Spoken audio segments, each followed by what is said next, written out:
नमस्कार। आज हम करेंगे बीए पार्ट सेकंड डे के प्रश्न पत्र फर्स्ट में ब्रिटिश संसद के उच्च सदन लॉर्ड सभा संबंधी अध्ययन। लॉर्ड सभा ग्रेट ब्रिटेन की एक प्राचीन और अनोखी संस्था है।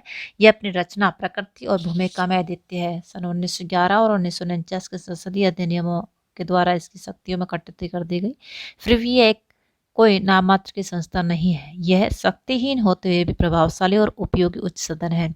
यह अपनी रचना में पूर्णतः मध्ययुगीन और कुलीनतंत्री सदन है। फिर भी लोकतंत्र में इसका अस्तित्व बना हुआ है। लॉर्ड सभा कोई प्रतिनिधि सदन नहीं, ये वंशानुगत सदन है। इसके सदस्यों में कुलीनतंत्री और कुछ मात्रा तक प्रजातंत्री तत्वों का बेमेल जोड़ है। इसके अधिकांश सदस्य वंशानुगत सदस्य हैं, यद्यपि कुछ को नियुक्त और कुछ को निर्वाचित भी किया जाता है। इसके सदस्यों की संख्या निश्चित नहीं है। नए पियरों के नियुक्त होने से इसके सदस्यों की संख्या बढ़ती और घटती रहती है। सामान्यतः इसके सदस्यों की संख्या 1000 के लगभग रहती है। इसके सदस्यों को पियर या लॉर्ड कहा जाता है, जो इनकी 7 श्रेणियां हैं। राजवंशी पियर, वंशानुगत पियर, स्कॉटलैंड के पियर, आयरलैंड के पियर, आजीवन पियर, धार्मिक लॉर्ड्स और लॉ लॉर्ड्स। नेक्स्ट है लॉर्ड सभा की शक्तियाँ एवं कार्य। लॉर्ड सभा के कार्यों एवं शक्तियों का इतिहास निरंतर ह्रास का इतिहास रहा है। पहले लॉर्ड सभा कॉमन सभा से शक्तिशाली थी, फिर उसके समकक्ष शक्तियों का प्रयोग करने लगी लॉर्ड सभा अपने, लेकिन अब वह गौण शक्तियों का प्रयोग करने लगी है।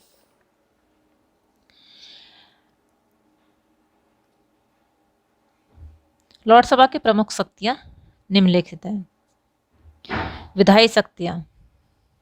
प्रारंभ में लॉर्ड सभा की विधायी शक्तियां कॉमन सभा के समान थी। उस समय वह सरकार को पदच्युत भी तो नहीं कर सकती थी, परंतु वह विधान को अवश्य रोक सकते थे। परंतु 1911 और 1949 के संसदीय अधिनियमों ने उसे एक गौण सदन बना दिया।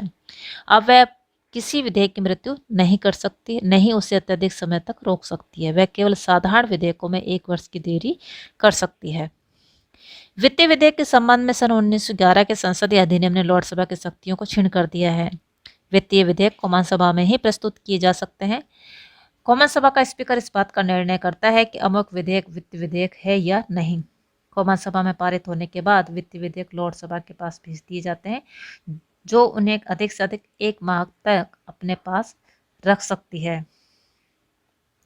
1 माह की अवधि में लॉर्ड सभा उसे संशोधित कर कॉमन सभा में वापस भेज सकती है। यह कॉमन सभा पर निर्भर करता है कि वह उन्हें स्वीकार करे या अस्वीकार करे। यदि लॉर्ड सभा 1 माह की अवधि में वित्तीय विधेयक पर विचार नहीं करती है, अथवा उसमें कोई संशोधन नहीं करती है, तो उसे साम्राज्य की स्वीकृति के लिए भेज दिया जाता है और साम्राज्य के हस्ताक्षर होते ही वित्तीय विधेयक लागू हो जाता है। अर्थात कॉमन सभा लॉर्ड सभा की स्वीकृति के बिना भी किसी वित्तीय या साधारण विधेयक को पारित करवा सकती है।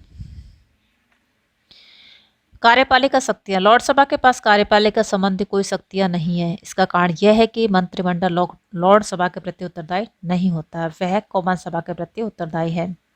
लॉर्ड सभा के सदस्य मंत्रिमंडल से प्रश्न पूछ सकते हैं और सदन में उनके उत्तर भी दिए जाते हैं, परंतु लॉर्ड सभा सरकार को किसी प्रश्न का उत्तर देने के लिए बाध्य नहीं कर सकती।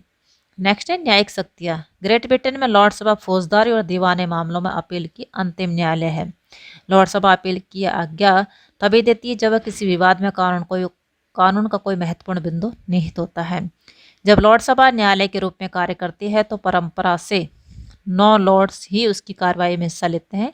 उसके सामान्य सदस्य उस समय हिस्सा नहीं लेते। लॉर्ड संसद की अध्यक्षता में लॉर्ड सभा की न्यायिक समिति के रूप में कार्य करते हैं। लॉर्ड सभा के निर्णय अंतिम होते हैं। देश का कोई अन्य न्यायालय उसके निर्णयों को रद्द नहीं कर सकता, केवल संसद के कानून ही उन्हें रद्द कर सकते हैं। नेक्स्ट है लॉर्ड सभा के पक्ष और विपक्ष में तर्क।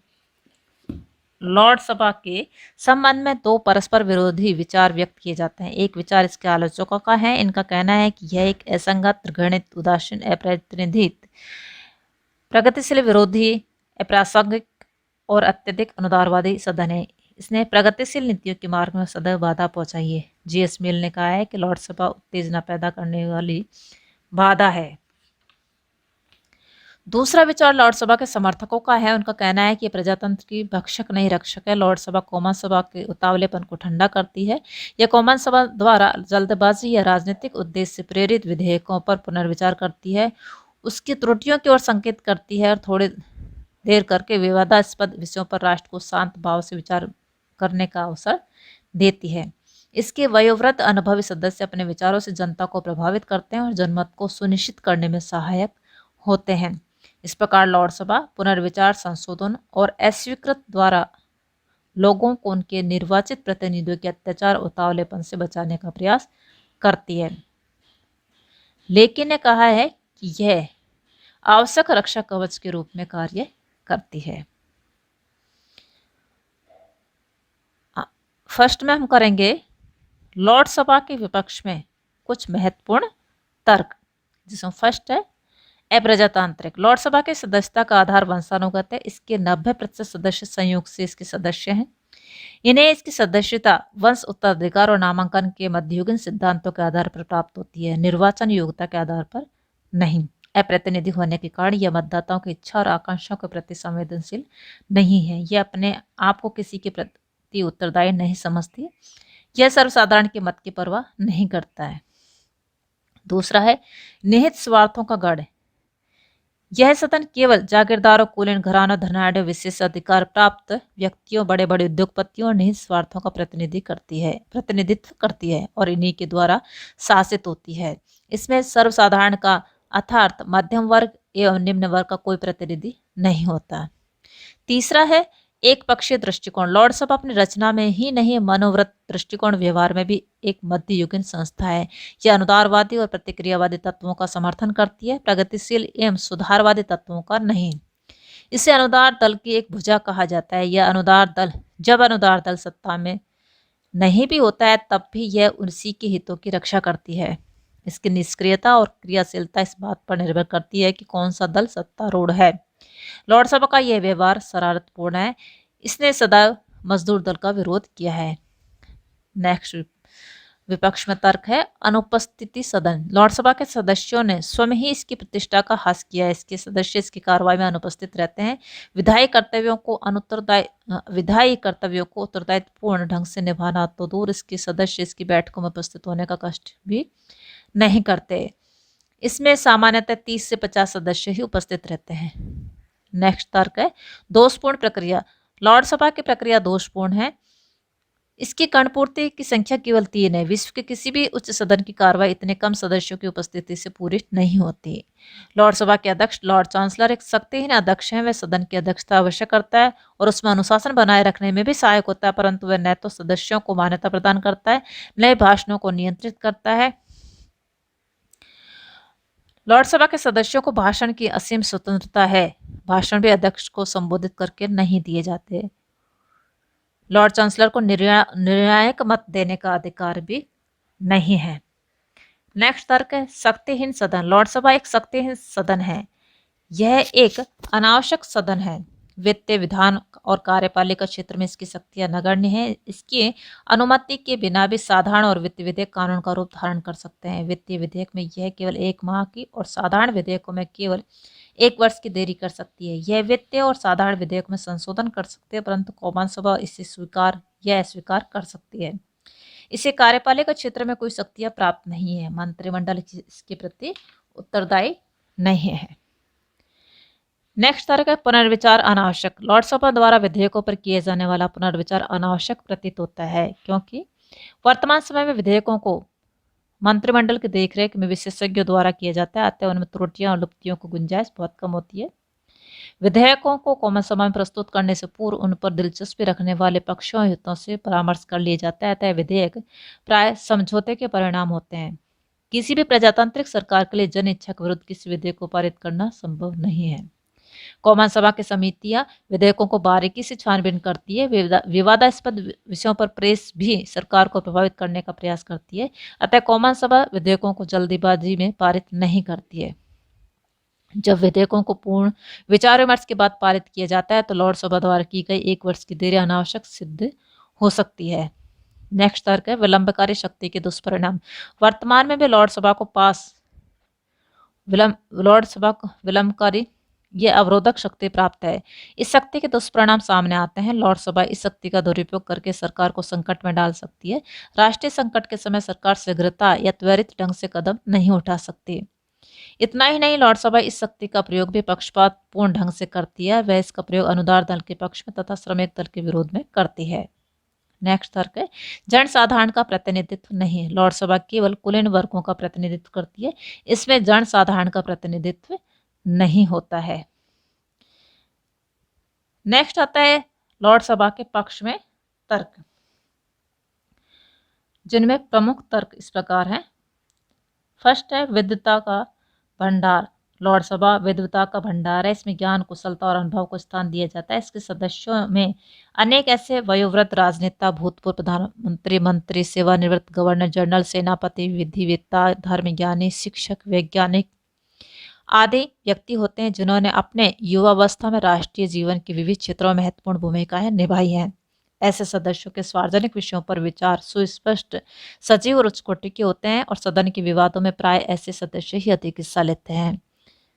लोकसभा का दोहरा लाभ है। एक और यह वयोवृद्ध राजनेताओं के लिए अर्ध सेवानिवृत्ति का स्थान सुनिश्चित करती है। दूसरी ओर ये राष्ट्र को उन लोगों की सेवाएं उपलब्ध कराती है जो राजनीतिक जीवन की कठोरता को सहन नहीं कर सकते या जो चुनाव के झकोरों से पराजित हो जाते हैं, जो चुनाव के शर्त, थकान और अनिश्चितता से दूर रहना चाहते हैं।